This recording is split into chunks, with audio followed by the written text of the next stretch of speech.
আপনারা দেখতে পাচ্ছেন আলুর কি বেহাল অবস্থা। আপনারা একটু নজর দিন, দেখেন কত সুন্দর সুন্দর আলু। এই আলুগুলা এভাবে পড়ে রয়েছে, দাম নাই আলুর, কি করবে কৃষক। দর্শক, আপনারা দেখতে পাচ্ছেন আলুর কি বেহাল অবস্থা। এই বৃষ্টির কারণে এমনিতে আলু খুবই সস্তার কারণে আলুর কোনো গুরুত্ব নেই কৃষকদের কাছে। মাঠে এইভাবে পড়ে রয়েছে।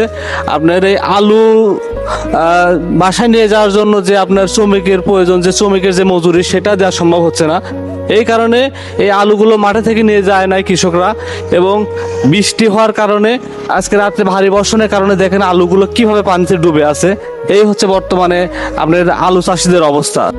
দর্শক, আপনারা হয়তো জানেন যে উত্তরাঞ্চলের আলু একটি অন্যতম ফসল। এই আলু চাষে বর্তমানে সঠিক ব্যবস্থাপনার অভাবে এবং প্রাকৃতিক দুর্যোগের কারণে দেখুন কিভাবে এভাবে পড়ে রয়েছে আলু। দেখতে পাচ্ছেন যে আলু কিভাবে পড়ে রয়েছে।